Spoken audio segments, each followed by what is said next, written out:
Et bonjour tout le monde, aujourd'hui on se retrouve pour transformer un vieil enjoliveur de voiture en mangeoire pour les animaux et les oiseaux. Donc on commence forcément par la phase de nettoyage. On récupère un enjoliveur, peu importe le modèle, hein, vous pouvez voir la marque, mais c'est pas important puisque on va l'enlever.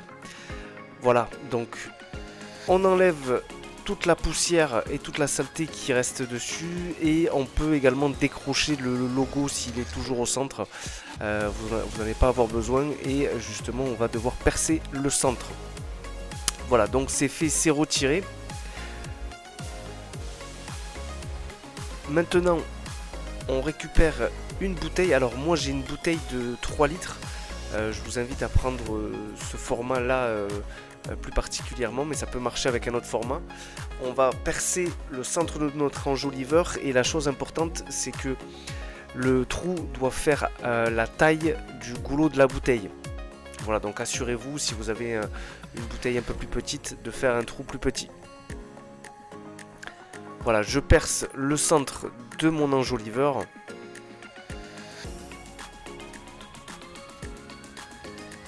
Comme ceci. J'enlève tout ce qui dépasse autour.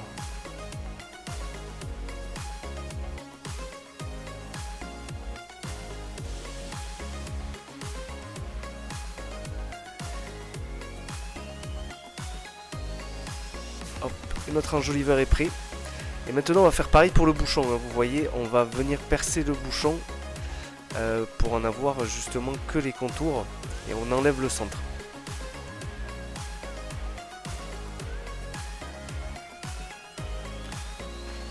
Maintenant on va découper le fond de la bouteille.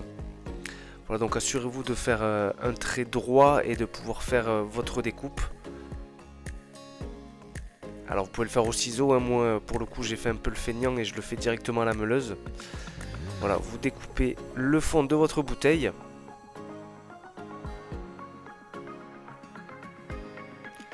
Et ensuite on va venir fixer la bouteille directement à l'enjoliveur, notamment en raccrochant le bouchon qui va empêcher la bouteille de sortir. Maintenant on va récupérer, alors moi pour ma part, une vieille bassine que je vais découper. Il suffit simplement de récupérer, alors le fond de la bassine devrait faire l'affaire, hein, quelques centimètres du fond de la bassine. Je vais maintenant le découper.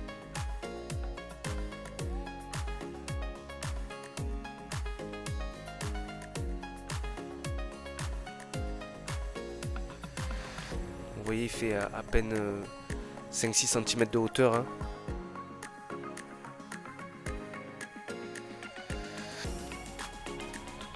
Cependant, il faut vous assurer que ce soit pas plus grand que l'enjoliveur.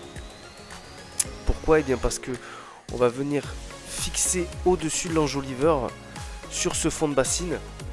Donc il vous faut prendre un diamètre à peu près égal, ce qui va nous permettre de faire notre récipient pour le mangeoire. Et maintenant, on n'a plus qu'à mettre les graines, les croquettes, ou en tout cas la nourriture qui sera dédiée à votre animal. Donc la bouteille fait office de récipient, et la bassine et l'enjoliveur de mangeoire. Et en fait d'avoir des compartiments séparés, surtout si vous avez beaucoup d'animaux. Moi notamment ça me sert pour mes poules. Je vais vous montrer ça immédiatement. Et elles en sont ravies. Voilà, donc je remplis le mangeoire au milieu du poulailler. Et maintenant, eh bien, mes poules peuvent manger tranquillement. Et j'ai une quantité qui est beaucoup plus imposante que si je remplissais mon réservoir tous les jours.